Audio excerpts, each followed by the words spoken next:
ভাই একটু সাইলেন্ট করা আনছে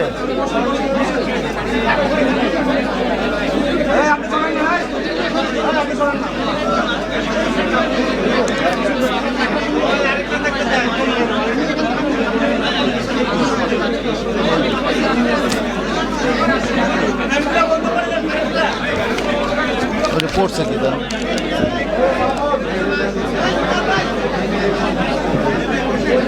একটা ইয়া পড়ে গেল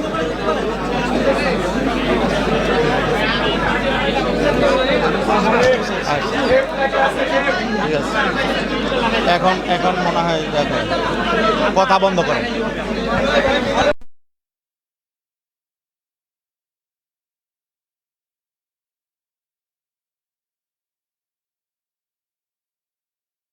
কথা শোনা যাবে না জানানো যাবে না বলেন বলেন আপনার কথা বলেন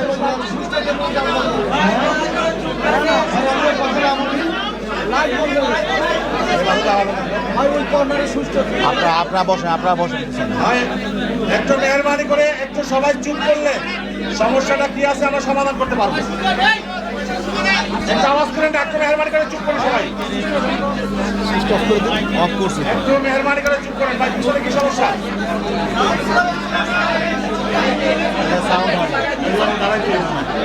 দাঁড়াইলে এগুলো দাঁড়াইলে তো আপনাদের ভুলে কাজ করবো না। মাঝখানে মোবাইলগুলো ফ্রিজে রাখুন।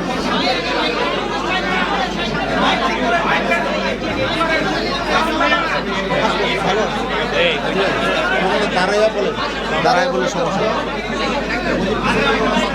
অনেকে সেটিং করে ফেলছে তো ভাই আমরা শুরু করতে চাই, আপনারা একটু সহযোগিতা করলে আমরা শুরু করবো ইনশাল্লাহ। আমরা শুরু করতে যাচ্ছি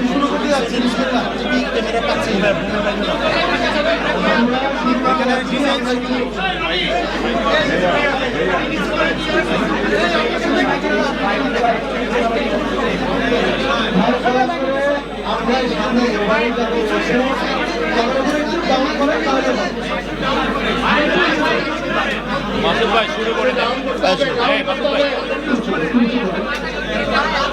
মাসুদ ভাই শুরু করে দেন।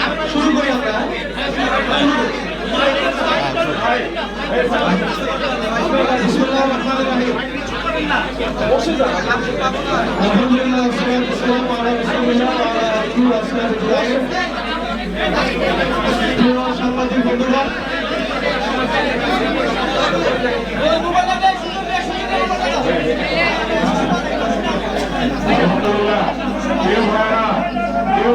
বলবেন না 1 মিনিট। 1 মিনিট এই যে মাঝখানে আমরা যারা মজুরি করে আছি আপনাদেরকে জিম্মেদারি নিয়োগ করছি। পেছনে কমিশনে ক্যামেরাগুলো এখানে থেকে আমাদের হচ্ছে না। আপনাদের স্টাইলগুলো ডাউন করুন প্লিজ। ডাউন করুন, ডাউন করুন। হ্যাঁ এখান থেকে কয়েকটা ডাউন করুন প্লিজ। একটু ডাউন করেন। কেউ তো একটু ডাউন করেন। এটা আমি বলবো কিছু। একটু ডাউন করেন ভাই প্লিজ। এই যে একটা আছে একটু ডাউন করেন। একটু ডাউন করেন ভাই, ডাউন করেন। একটু ডাউন করেন।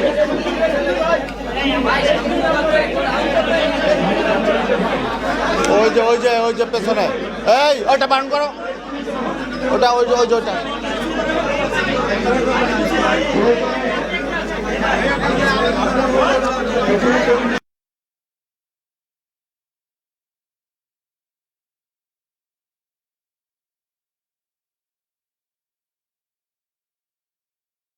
ভাই কোরআন তেলাওয়াত দিয়ে শুরু করে দেন। কোরআন হাউমা করবে তো আবার তেলাওয়াত দিলে তো আওয়াজ হবে, আবার এটা দেখানো হবে। আমরা বিসমিল্লাহ আউযু করছেন না?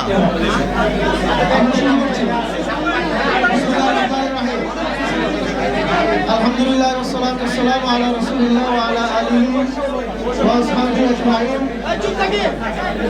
আম্মা বাদ। আসন্ন ত্রয়োদশ জাতীয় সংসদ নির্বাচন উপলক্ষে ইসলামী আন্দোলন বাংলাদেশ আয়োজিত আজকের এই প্রেস ব্রিফিং এখনই শুরু হচ্ছে। আজকের এই প্রেস ব্রিফিংয়ে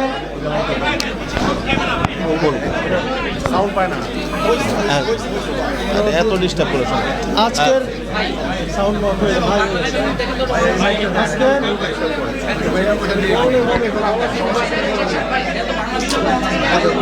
এত ডিস্টার্ব।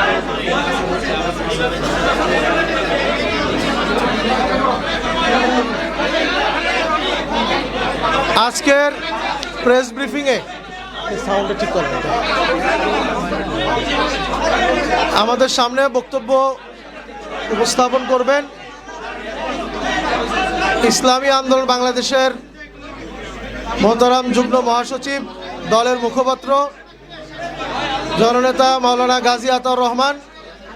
আজকের এই প্রেস ব্রিফিংয়ে উপস্থিত রয়েছেন ইসলামী আন্দোলন বাংলাদেশের যুগ্ম মহাসচিব ইঞ্জিনিয়ার আশরাফুল আলম। উপস্থিত আছেন ইসলামী আন্দোলন বাংলাদেশের সহকারী মহাসচিব মাওলানা আহমদ আব্দুল কাইয়ুম। উপস্থিত আছেন সহকারী মহাসচিব কে এম আতিকুর রহমান। উপস্থিত আছেন সাংগঠনিক সম্পাদক জনাব শাহ ইফতেখার তারিক।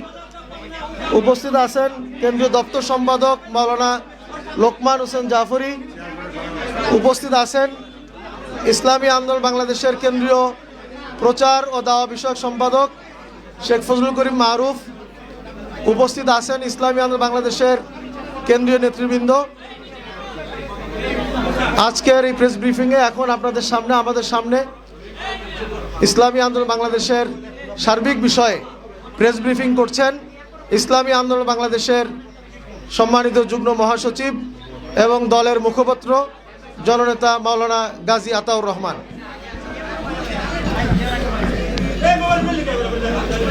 আসসালামু আলাইকুম ওয়া রাহমাতুল্লাহি ওয়া বারাকাতুহু। নাহমাদুহু ওয়া নুসাল্লি আলা রাসূলিল কারীম, আম্মা বা'দ। প্রিয় সাংবাদিক বন্ধুগণ, আজকে শুরুতেই আমি আপনাদেরকে ইসলামী আন্দোলন বাংলাদেশের পক্ষ থেকে ইসলামী আন্দোলন বাংলাদেশের মোহতারাম আমির হযরত পীর সাহেব চরমনায় পক্ষ থেকে আপনারা কষ্ট করে এত ব্যস্ততার মধ্যেও আমাদের ডাকে সাড়া দিয়েছেন, এই জন্য আপনাদেরকে ধন্যবাদ জানাই, কৃতজ্ঞতা জানাই। সাংবাদিক বন্ধুগণ, আপনাদের আগ্রহের কেন্দ্রবিন্দু এখন আসন্ন ত্রয়োদশ জাতীয় সংসদ নির্বাচনে ইসলামী আন্দোলন বাংলাদেশের সর্বশেষ অবস্থান কি, এই বিষয়টার উপর আপনাদের আগ্রহের কেন্দ্রবিন্দু। এটা আমরা বুঝতে পারছি, উপলব্ধি করছি। আমরাও আমাদের অবস্থান ক্লিয়ার করব। সাংবাদিক বন্ধুগণ, আপনারা জানেন ইসলামী আন্দোলন বাংলাদেশ প্রতিষ্ঠা হয়েছে 1987 সালে। ইসলামী আন্দোলন বাংলাদেশের বিঘোষিত লক্ষ্য উদ্দেশ্য হলো আমরা এই দেশটাকে একটি কল্যাণ রাষ্ট্রে পরিণত করতে চাই ইসলামের সুমহান আদর্শের আলোকে। ইসলামের সুমহান আদর্শের আলোকে, ইসলামের নীতি আদর্শ প্রতিষ্ঠার মধ্য দিয়ে আমরা বাংলাদেশটাকে একটি কল্যাণ রাষ্ট্র পরিণত করতে চাই, বাংলাদেশের গণমানুষের অধিকার প্রতিষ্ঠা করতে চাই এবং আমরা এটা বিশ্বাস করি ইসলামের নীতি আদর্শের ভিত্তিতেই সকল মানুষের অধিকার প্রতিষ্ঠা সম্ভব। এবং শুধু মুসলমান নয়, অমুসলিম জাতি ধর্ম বর্ণ নির্বিশেষে সকলের অধিকার নিশ্চিত করার জন্যে ইসলামই একমাত্র উপযুক্ত আদর্শ। এবং ইসলাম এ যুগেও বাস্তবায়িত হলে সকলের অধিকার সুনিশ্চিত হবে, ইনসাফ প্রতিষ্ঠা হবে, সুবিচার প্রতিষ্ঠা হবে, ন্যায় প্রতিষ্ঠা হবে। এই বিশ্বাস থেকেই গোটা বাংলাদেশে ইসলামী আন্দোলন বাংলাদেশের নেতাকর্মীরা কাজ করে যাচ্ছে। শুধু তাই নয়, ইসলামী আন্দোলন বাংলাদেশ এই দেশ গড়ার এই রাজনীতি, কল্যাণ প্রতিষ্ঠার এই রাজনীতি, ইসলাম প্রতিষ্ঠার এই রাজনীতিটাকে পবিত্র এবাদত মনে করে। এবাদত মনে করেই আমরা এই বাংলাদেশে গণমানুষের সামনে এই দাওয়াত পৌঁছে দিচ্ছি। যেহেতু আমরা এটাকে একটা পবিত্র এবাদত মনে করি, এই জন্যেই আমাদের গোটা বাংলাদেশে লাখো নেতাকর্মী, তাদের মধ্যে কোনো হতাশা নেই। আমরা যেমন নামাজ পড়ি, আমরা যেমন রোজা রাখি, আমরা যেমন জাকাত দেই, নিয়মিত দিয়ে যাই, এতে করে যেমন আমাদের কোনো হতাশা নেই, তেমনিভাবে আমাদের এই রাজনীতি এটা করেও আমরা পরিতৃপ্ত, এতে করে আমাদের কোনো হতাশা নেই। বর্তমান বাস্তবতায় আপনারা জানেন গত বছর 5 আগস্ট একটি অভ্যুত্থান হয়েছে। অভ্যুত্থানের মধ্য দিয়ে একটি ফ্যাসিবাদী স্বৈর সরকারের পতন হয়েছে। মানুষের মধ্যে একটা প্রত্যাশা জেগে উঠেছে যে আগামীতে একটি নতুন বাংলাদেশ বিনির্মাণ হবে। ইসলামী আন্দোলন বাংলাদেশ মনে করেছিল এখন ইসলামপন্থী শক্তির সামনে একটা বড় সুযোগ তৈরি হয়েছে। ইসলামের আদর্শের আলোকে রাষ্ট্র পুনর্গঠনের, মানুষের অধিকার প্রতিষ্ঠার একটা মহান সুযোগ তৈরি হয়েছে। এই সুযোগটা যাতে কাজে লাগানো যায় এবং দেশটাকে যাতে একটি কল্যাণ রাষ্ট্রে প্রতিষ্ঠা করা যায়, ইনসাফ কায়েম করা যায় এবং বৈষম্যহীন শোষণমুক্ত সমাজ প্রতিষ্ঠা করা যায়, এই লক্ষ্য বাস্তবায়নের জন্য ইসলামী আন্দোলন বাংলাদেশের মোহতারাম আমির পীর সাহেব চরমনাই ইসলামপন্থী শক্তির জন্য আগামী জাতীয় নির্বাচনে ইসলামপন্থীদের একটি ভোটের একটি বাক্স হবে, ওয়ান বক্স পলিসি ঘোষণা করেছিলেন। এবং সেই ওয়ান বক্স পলিসির যুগান্তকারী ডাকে সাড়া দিয়ে অনেকেই হুজুরের সাথে সুর মিলিয়ে কথা বলেছিলেন এবং একটা জাগরণ তৈরি হয়েছিল, মানুষের মধ্যে প্রত্যাশা জেগে উঠেছিল। সেটার মূলে ছিল ইসলামী শক্তির ওয়ান বক্স, ইসলাম প্রতিষ্ঠার জন্য, ইসলামের আদর্শের আলোকে বাংলাদেশটাকে পুনর্গঠন করার জন্যে। কিন্তু দুর্ভাগ্যজনক বাস্তবতা হলো আমরা দেখলাম এক পর্যায়ে এসে সেই ইসলামপন্থী শক্তির ওয়ান বক্স থেকে কেউ কেউ এটাকে রাজনৈতিক স্বার্থ হাসিলের জন্যে, ক্ষমতায় যাওয়ার একমাত্র লক্ষ্য বাস্তবায়নের জন্যে এটাকে এই ধারা থেকে ভিন্ন দিকে নিয়ে যাওয়ার চেষ্টা চালাচ্ছে। এই জন্যে আমরা ব্যথিত, মর্মাহত। আমরা যেহেতু ইবাদতের রাজনীতি করি, আমরা আমাদের নেতাকর্মীদের সাথে প্রতারণা করতে পারি না। আমরা এদেশের ইসলামপন্থী জনতার আবেগের সাথে আমরা কিছুতেই প্রতারণা করতে পারি না। আমরা যেহেতু ইসলাম প্রতিষ্ঠার জন্যে, ইসলামের সুমহান আদর্শ প্রতিষ্ঠার জন্যে, ইসলামের আলোকে কল্যাণ রাষ্ট্র প্রতিষ্ঠার জন্যে আমরা দীর্ঘদিন যাবৎ এখানে কাজ করে আসছি, আমরা এ থেকে বিচ্যুত হতে পারি না। এই জন্যে আপনারা লক্ষ্য করেছেন যে গতকালকে 11 দলীয় জোটের ব্যানারে যেখানে আমরাও ছিলাম, সেখানে একটি সাংবাদিক সম্মেলন হয়েছে, সেখানে আসন বন্টন হয়েছে, সেখানে আমাদের এই যে দীর্ঘদিনের পথ চলা 5ই আগস্ট পরবর্তী সারা দেশে আমরা ইসলামপন্থী শক্তি একসাথে করার জন্য যে চেষ্টা সাধনা করেছিলাম, আমরা দেখেছি যে শেষ পর্যায়ে এসে আমাদের যে লক্ষ্য ছিল সেই লক্ষ্য অর্জিত না হওয়ার একটা সম্ভাবনা তৈরি হয়েছে, লক্ষ্য অর্জিত না হওয়ার একটা শঙ্কা তৈরি হয়েছে। এই শঙ্কা থেকে আমরা চিন্তা করলাম আমাদের ইসলামের পক্ষের একটি বাক্সকে আমাদের হেফাজত করতে হবে।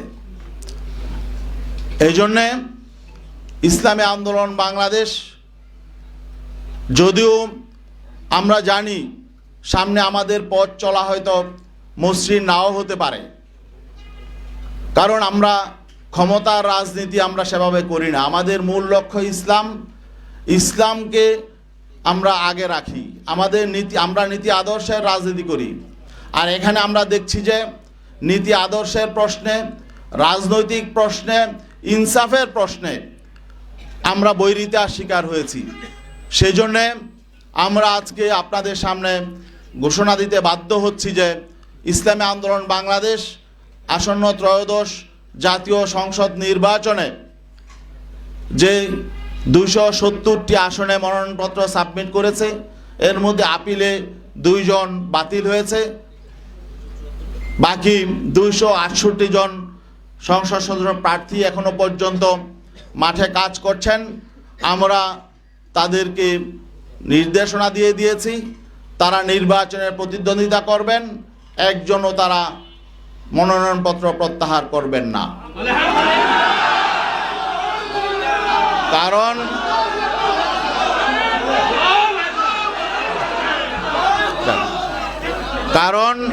কারণ আমরা ইসলামী জনতার যে প্রত্যাশা, যে এখানে একটা বিষয় স্পষ্ট করে বলতে হয় যে আমরা কেন এই সিদ্ধান্তে আসলাম। জানেন যে এখানে বাংলাদেশ জামাতে ইসলামী একটি বড় শক্তি ছিল, অস্বীকার করার সুযোগ নেই।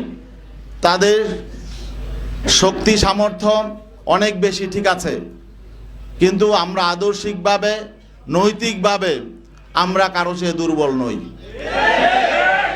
আজকে আমাদের দুঃখজনক বাস্তবতা হলো আমরা অবাক বিস্ময়ের সঙ্গে দেখলাম জামাতে ইসলামী সম্মানিত আমির জনাব ডাক্তার শফিকুর রহমান, তিনি স্পষ্ট করে বলেছেন যে তারা ক্ষমতায় গেলে প্রচলিত আইন অনুযায়ী রাষ্ট্র পরিচালনা করবেন।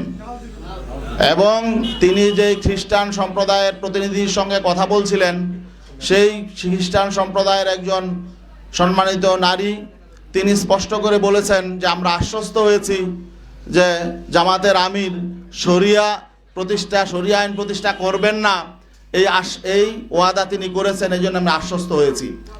তো এখন বাকি এই বিষয়টা যখন আমরা জানতে পারলাম, তখন আমরা স্পষ্ট হয়ে গেলাম যে আমরা যেই লক্ষ্য নিয়ে চলছি সেই লক্ষ্য অর্জিত হবে না। কারণ আজকে যখন রাষ্ট্র ক্ষমতা যাওয়ার মতো একটা পরিস্থিতি তৈরি হয়েছে, এখন যারা প্রধান শক্তি তারাই যদি ইসলামের সুমহানী আদর্শ থেকে ভিন্ন দিকে চলে যায়, তারা যদি ইসলামী আইনের প্রতি তাদের আস্থা না থাকে, তাহলে আমরা যে কর্মী সমর্থক নিয়ে সারা দেশে ইসলামের পক্ষে কাজ করে যাচ্ছি, এই স্বপ্নই থেকে যাবে। এবং আজকে আমরা অবাক বিস্ময়ের সাথে লক্ষ্য করছি জামাতে ইসলামী বাংলাদেশের সারা দেশে লক্ষ লক্ষ কর্মী সমর্থক আছেন। আমরা জানি বাংলাদেশ জামাতে ইসলামী তাদের জন্মের পর থেকে একটা মৌলিক স্লোগান ছিল যে আল্লাহর আইন চাই, সৎ লোকের শাসন চাই। এখন যখন ক্ষমতায় যাওয়ার মতো অবস্থা তৈরি হয়েছে, তখন তারা আল্লাহর আইন থেকে সরে গেলেন, তারা প্রচলিত আইনে রাষ্ট্র পরিচালনা করবেন এই কথা যখন ঘোষণা করলেন, তখন আমাদের প্রশ্ন জাগে যে সারা বাংলাদেশে এই বাংলাদেশ জামাতে ইসলামীর নেতাকর্মীদের এই যে আবেগ অনুভূতি, এই বিষয়টার প্রতি তারা আসলে খেয়াল করে নাই। আমাদের যেটা মনে হয়েছে তারা ক্ষমতাটাকেই একমাত্র মুখ্য মনে করছে। তো এখন আমরা আসলে তাদের ক্ষমতায় যাওয়ার পথে বাধা হতে চাই না। আমরা বিনয়ের সাথে বলতে চাই, তারা আমরা এই প্রচলিত আইনে বিগত 54 বছর রাষ্ট্র পরিচালিত হয়েছে। এই প্রচলিত আইনে শান্তি প্রতিষ্ঠায়, কল্যাণ প্রতিষ্ঠায় প্রচলিত আইন ব্যর্থ হয়েছে। এই প্রচলিত আইন বৈষম্য তৈরি করেছে। অন্যায় অবিচারের মূল হলো প্রচলিত আইন। অতএব আমরা তো সবসময় বলে আসছি, প্রচলিত আইন পরিবর্তন করে সেখানে আল্লাহর দেয়া আইন এবং ইসলামের সুমহান আইন, যেটা সকলের জন্য সমান এবং ধর্মবর্ণ নির্বিশেষে সকলের অধিকার প্রতিষ্ঠা করবে, আমরা তো সেই আইন প্রতিষ্ঠার জন্যই আন্দোলন করি। এখন শেষ মুহূর্তে যদি আমরা দেখি যে আসলে প্রধান যে রাজনৈতিক শক্তি আমাদের সহযোগী শক্তি ছিলেন, তারা যখন নাকি বলছেন যে না, তারা সে আল্লাহর আইনের পথে চলবেন না, বরং প্রচলিত আইনেই তারা রাষ্ট্র পরিচালনা করবেন, তখন আমরা তাদের সহযোগী হওয়ার জন্যে আমরা প্রস্তুত নই। এই জন্যে আমরা মনে করছি এটা আমাদের এই ইসলামপন্থী শক্তির সামনে আমাদের তুলে ধরা দরকার। এই জন্যে আমরা তাদের আবেগের প্রতি শ্রদ্ধা জানাই। অনেকেরই অনেক রকম আবেগ তৈরি হয়েছিল, এই ঐক্যকে নিয়ে আমরা তাদের প্রতি সম্মান শ্রদ্ধা জানাই। আর বিশেষ করে এখনো পর্যন্ত যারা জোটবদ্ধ আছেন, সেখানে আরও ইসলামী সংগঠন আছেন, তাদের প্রতি আমরা শ্রদ্ধা জানাই। তাদের প্রতি আমাদের কোনো বিরূপ ধারণা নেই। তবে আমি তাদেরকে বিনয়ের সাথে অনুরোধ করব, তারা যাতে এই যে জামাত ইসলামীর প্রধান যে বক্তব্যটা দিয়েছেন, এইটার ব্যাপারে যদি তাদের নীতি আদর্শের সাথে সাংঘর্ষিক তারা মনে করেন, তারা যাতে একটু ক্লিয়ার হয়ে নেন। আরেকটি বিষয়, এটা ছিল আমাদের আদর্শিক বিষয়, আর একটা রাজনৈতিক বিষয়ও এখানে আছে। কারণ শুধু একটি কারণেই আমাদের অবস্থান নয়, আরও বেশ কিছু কারণ আছে। মৌলিক কারণগুলো আমি বলছি। রাজনৈতিক বিষয় হলো, যখন আমরা একই পথে হাঁটব, আমরা যখন সমঝোতার ভিত্তিতে নির্বাচন করব, আমরা যখন আগামীতে পার্লামেন্টে যাব, তখন আমাদের ভোট নিয়ে যারা পার্লামেন্টে যাবেন, আমরা যাদের ভোট নিয়ে পার্লামেন্টে যাব, তাদের পারস্পরিক সমঝোতা, সমন্বয়, সম্মানবোধ থাকতে হবে। জামাতে ইসলামীর সম্মানিত আমির ডাক্তার শফিকুর রহমান, তিনি বিএনপি প্রধান জনাব তারেক রহমানের সাথে সাক্ষাৎ শেষে তিনি স্পষ্ট করে বলেছেন যে তারা জাতীয় সরকার, নির্বাচন পরবর্তী জাতীয় সরকার, বিএনপির সঙ্গে জাতীয় সরকার গঠন করবেন এবং বেগম খালেদা জিয়া যে ঐক্যের পাঠাতন তৈরি করে গেছেন, সেই ঐক্যের পাঠাতনে দাঁড়িয়ে আগামী দিনে রাষ্ট্র পরিচালনা করবেন।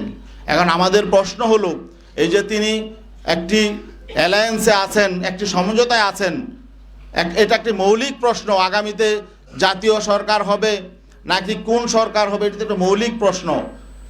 যেহেতু আমরা এদের প্রতিদ্বন্দ্বী, একটি প্রতিদ্বন্দ্বী শক্তির সাথে গিয়ে উনি নিজে ঘোষণা দিয়ে আসলেন তিনি জাতীয় সরকার করবেন, তাদের ঐক্যের পাঠাতনে দাঁড়িয়ে রাষ্ট্র পরিচালনা করবেন, তাহলে এখানে আমাদের সাথে তো বিষয়টা তিনি ডিসকাস করেন নাই, অন্যান্য শরিকদের সাথে তিনি এককভাবে ঘোষণাটা দিয়ে আসলেন। এখন আমাদের শঙ্কা হলো যে এখানে নির্বাচনের আগে যেহেতু একটা সমঝোতা সমন্বয় প্রতিদ্বন্দ্বী দলের সাথে হয়ে যাচ্ছে, তাহলে নির্বাচনটা আসলে পাতানো নির্বাচন হবে কি না, এটা কি ইলেকশন হবে নাকি সিলেকশন হবে, এই শঙ্কাটাও আমাদের সামনে চলে এসেছে। তো এই শঙ্কা নিয়ে আমরা তো আসলে মানে সহযোগী হতে চাই না কারো। আমরা চাই একটি প্রতিদ্বন্দ্বিতাপূর্ণ নির্বাচন। বাংলাদেশে স্বাধীনতা পরবর্তী যে নির্বাচনী যে কলঙ্ক হয়েছে, সেই কলঙ্ক থেকে আমরা বেরিয়ে আসতে চাই। আর আমরা এমন সমঝোতার নির্বাচন, নিজেদের মধ্যে ভাগাভাগির নির্বাচন এবং সিলেকশনের নির্বাচন, এটা আমরা চাই নাই, মানুষ এটা চায় না, কিন্তু আমরা সেই আশঙ্কা করছি। সেই আশঙ্কা থেকেও আমরা শঙ্কিত যে আগামী দিনে আসলে সুষ্ঠু, নিরপেক্ষ, গ্রহণযোগ্য নির্বাচন হবে কিনা, নাকি আমাদের সাথে ঐক্য করে তলে তলে আবার ভিন্ন রকম কিছু হবে, এই আশঙ্কাটাও আমাদের মধ্যে দেখা দিয়েছিল। তো এই জন্যে আসলে আমরা মনে করছি এগুলো জনগণের সামনে প্রকাশ করা দরকার। জনগণও বুঝতে পারছে, উপলব্ধি করছে। আমাদের কাছে বিভিন্ন দিক থেকে বিভিন্ন সংবাদ আসছে, বিভিন্ন রাষ্ট্রের সাথে বিভিন্ন পরিকল্পনা করা হচ্ছে, কি হচ্ছে এটাও আমরা জানি না। এখন বিশ্বস্ত, এখানে সমঝোতা সমন্বয় হতে হলে, ঐক্য হতে হলে পারস্পরিক শ্রদ্ধা, বিশ্বাস, আস্থা লাগে। আমরা আস্থা, বিশ্বাস, শ্রদ্ধার জায়গা যখন ভেঙে যায়, তখন তো আসলে সেখানে ঐক্য টিকে না। তো এই জন্যে আমি ইসলামী আন্দোলন বাংলাদেশের মোহতারাম আমিরের পক্ষ থেকে আদিষ্ট হয়ে আজকে আপনাদের সামনে এই কথাগুলো বললাম। আপনাদের যদি আরও কোনো ব্যাপারে কোনো প্রশ্ন থাকে, ও আরেকটা বিষয়, আমাদের যেহেতু 268 আসনে ক্যান্ডিডেট আছে আর 32টা আসন এখনও ফাঁকা আছে, এই 32 আসনেও আমরা সমর্থন দিব। সেখানে কাদেরকে আমরা সমর্থন দিব সেটা আমরা মনোনয়নপত্র প্রত্যাহারের পরে আমরা ডিসাইড করব। আমাদের নীতি আদর্শ এবং লক্ষ্যের সাথে যাদের মিল হবে তাদের সাথে সৎযোগ্য ক্যান্ডিডেট তাদেরকে আমরা ইনশাল্লাহ সমর্থন দিব। এবং আমরা আশাবাদী গোটা বাংলাদেশের 300 আসনেই আমাদের পক্ষের ক্যান্ডিডেট থাকবে ইনশাল্লাহ, যাতে যাতে যাতে ওয়ান বক্স, যাতে পিসাব চরমনাই ইসলামের পক্ষে ওয়ান বক্স, সেটা যাতে সঠিক বাস্তবায়ন আগামী নির্বাচনে থাকে, এই জন্য আমরা ইনশাল্লাহ এই ব্যবস্থা আমরা করব। সবাইকে ধন্যবাদ। একজন করে প্রশ্ন করুন। জি, আপনি দাঁড়ান।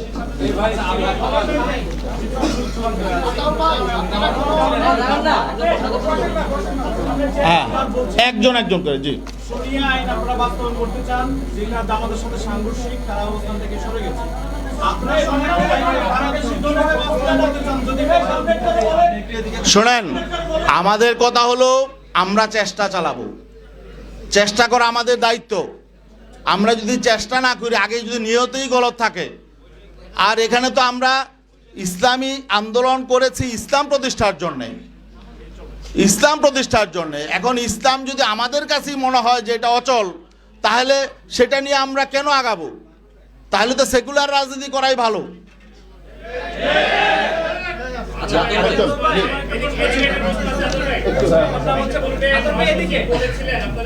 বলেছিলেন যদি ক্ষমতায় যাওয়া হয় জামাতের সঙ্গে আপনারা ধীরে ধীরে জনগণ যেভাবে চাই সেভাবে শরিয়া আইন বাস্তবায়ন করবেন।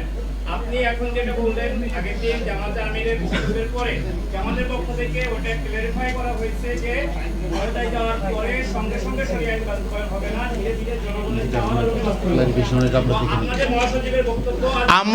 আমরা জামাতের আমিরের বক্তব্য যে ব্যাখ্যা দিয়েছে তাদের স্পোকম্যান জুবায়ের সাহেব, সেটা আমরা শুনেছি। তিনি স্পষ্ট বলেছেন যে আমরা প্রচলিত আইন অনুযায়ী রাষ্ট্র পরিচালনা করব। এটার ব্যাখ্যা প্রয়োজন নেই, এটা আমরা বাঙালি সবাই আমরা এই ব্যাখ্যা বুঝি। আচ্ছা ভাই, আপনারা হচ্ছে একজন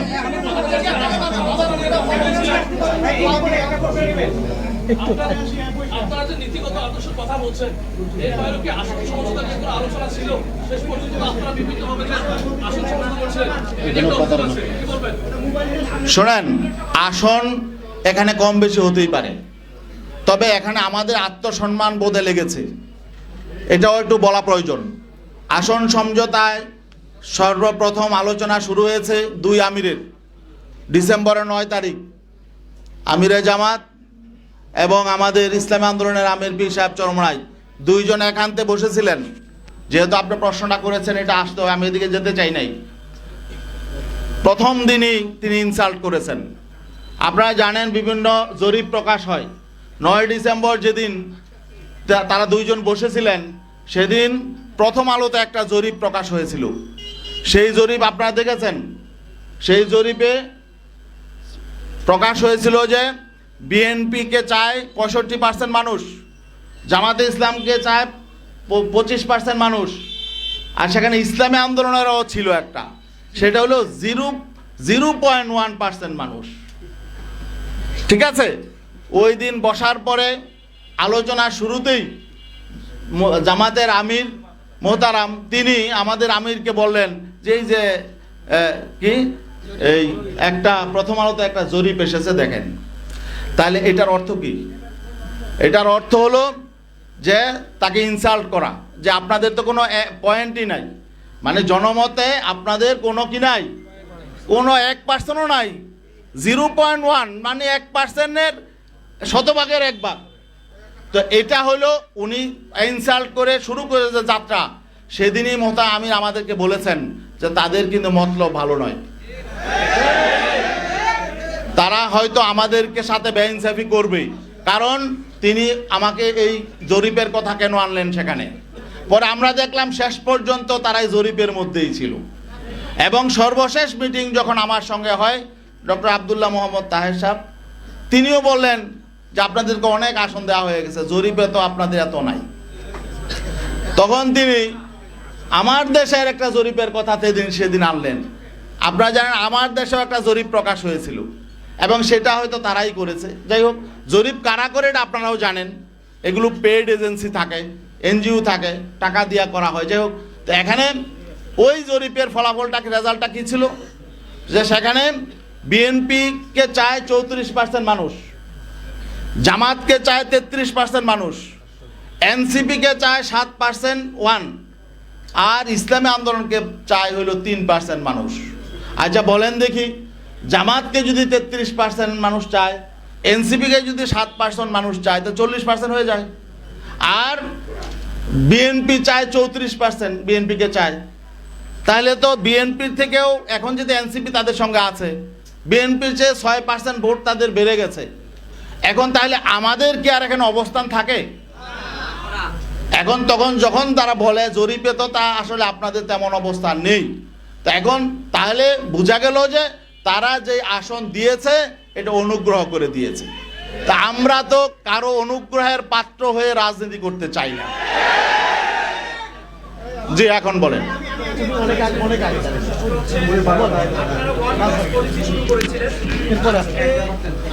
আপনি তো একটা প্রশ্ন করছেন। আচ্ছা আচ্ছা, ঠিক আছে। পলিসি ভেঙে গেল কিনা, এক আপনারা 32 আসনে কাদেরকে সমর্থন দিবেন, যেহেতু হচ্ছে আপনাদের হচ্ছে কোন প্রার্থী নাই। একটা বিষয় হচ্ছে যোগ্য তো অনেকে আছে, কিন্তু আরো ইসলামপন্থী দল আছে। শোনেন, আমি এটা জবাব দিয়েছি। বলেন বলেন। সেটা হচ্ছে আপনাদের ওয়ান বক্স পলিসিকে কেন্দ্র করে ইসলামপন্থী দলগুলোকে নিয়ে আপনাদের কিছু সমর্থক, জামাতের কিছু সমর্থক অনলাইনে বাকযুদ্ধ জড়িয়েছে এবং যেসব ভাষা ব্যবহার করা হচ্ছে এগুলো ইসলামের নীতি বিরোধী এবং মানুষের কাছে বাজে মেসেজ যাচ্ছে। এই যে আপনারা এখন পৃথক হয়ে গেলেন, আপনাদের বলি, জামাতের বলি, এই যে আপনারা পৃথক হয়ে গেলেন, ইসলাম যারা ইসলাম প্রতিষ্ঠা করতে যায়, ইসলামী শাসন প্রতিষ্ঠা করতে যায়, কি বার্তা গেল? আর এই যে সব গালিগালাজ বন্ধ আপনারা কোনো ব্যবস্থা নেবেন? প্রথমত যে কথা বলতে চাই, শুধু আমাদের ইসলামপন্থীদের মধ্যে পারস্পরিক নয়, রাজনৈতিক শিষ্টাচার আমরা বজায় রাখবো। আমাদের সকল পর্যায়ের নেতাকর্মী সমর্থকদের প্রতি আমাদের নির্দেশ থাকবে যে কেউ যাতে শালীনতার মাত্রা অতিক্রম না করি। আমরা শুধু জামাতে ইসলামী বা অন্য কোনো ইসলামী সংগঠন কেন, আমরা বিএনপি, আওয়ামী লীগ, জাতীয় পার্টি বা যে কোনো রাজনৈতিক দল, কোনো রাজনৈতিক দলের বিরুদ্ধেই শিষ্টাচার বহির্ভূত কোনো রকম আচরণ আমরা করব না এবং আমরা শালীনতা বোধ বজায় রাখবো। এটা আমাদের নির্দেশনা সবসময় আছে। আমি বলবো যে আমরা যাদের সাথে ছিলাম এদের প্রতি আমরা অশ্রদ্ধা করব না, তারাও যাতে শালীনতার মধ্যেই থাকে, তাদের প্রতি আহ্বান জানাবো। আরেকটা বিষয় হলো, আপনি বলেছেন যে ওয়ান বক্স পলিসি ঠিক আছে কিনা। আমাদের তো ইসলামের পক্ষের ওয়ান বক্স আছে, সেটা তো আমরা বলেছি। আমরা তো ওয়ান বক্সের বাইরে যাই নাই, আমরা তো ইসলামের পক্ষে আছি এবং 300 আসনেই সেটা থাকবে। আপনি বলছেন 32টা কারা থাকবে, সেটা আমরা দেখব। আমাদের নীতি আদর্শের সাথে যারা একমত হয়, ওয়ান বক্সের সেই ফর্মুলা যারা আসে তারা থাকবে। ভাই বলেন বলেন।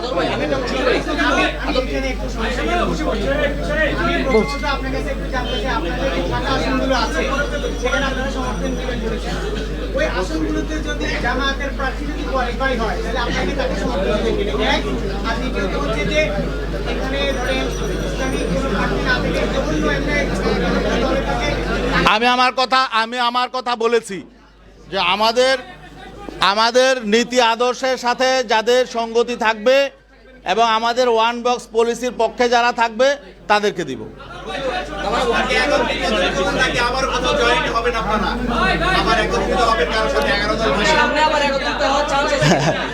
শোনেন, আজকে সামনে কি হবে এটা আমি এখন বলতে পারবো না, ভবিষ্যতের কথা কেউ বলতে পারে না।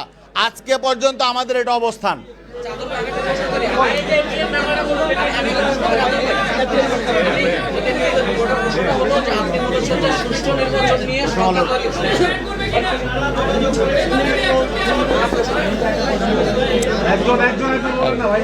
একটু দাঁড়ান, উনি বলেন, আপনি বলেন।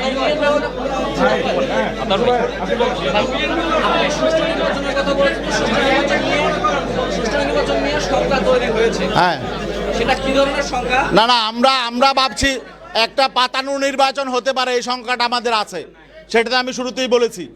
এবং সেই পথে হয়তো কেউ হাঁটবেন না, আমরা সতর্ক করব। এই জন্যে আমরা 300 আসনেই আমাদের প্রতিদ্বন্দ্বিতা থাকবে, যাতে নির্বাচনটা পাতানো না হতে পারে। বলেন একটু একটু ওই যে জুবাইর ভাই বলতেছে। জি বলেন জুবাইর ভাই বলেন। যখন আপনারা আগামী যে দলগুলো আছে যে দলগুলো তাদের সঙ্গে আপনারা আলোচনা করেছিলেন, সেখানে ফিডব্যাক দিয়ে আপনারা বলেছেন যে তাদের সঙ্গে আসলে মধ্যে মিল হবে, তাদের সঙ্গে তাদের অলরেডি আলোচনা আছে কিনা, এবং লাস্ট 300 আসনে আপনাদের প্রত্যাশা কি?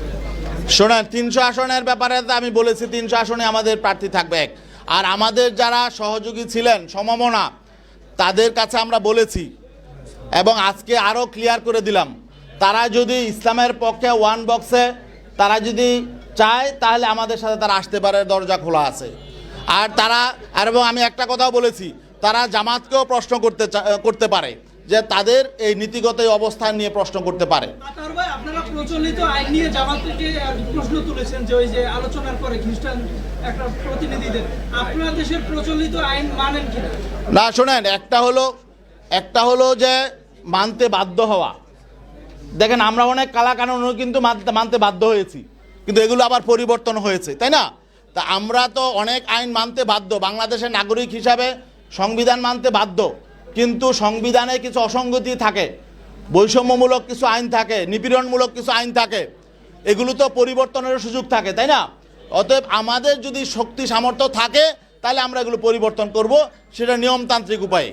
ভাই, বিএনপি চেয়ারম্যান আপনাদের চেয়ারম্যানকে ফোন দিয়েছিল, কি ধরনের আলাপ আলোচনা হয়েছে এটা বলেন? না, বিএনপি চেয়ারপারসন আমাদের নায়েব আমিরকে রিং দিয়েছে, এমন একটা ফেসবুকে ছড়িয়েছে, এটার কোনো ভিত্তি নেই।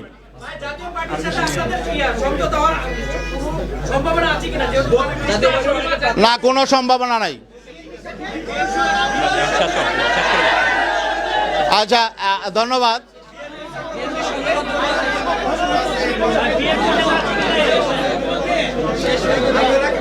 যেহেতু আমরা 300 আসনে নির্বাচন করব, অতএব বাংলাদেশের মানুষ যেহেতু নতুন বন্দোবস্ত চায় এবং ইসলামপন্থী মানুষ আগ্রহী আছে, আশা করি আমরা বিপুল ভোটে বিজয়ী হব ইনশাল্লাহ। ধন্যবাদ সবাইকে। ধন্যবাদ সকলকে।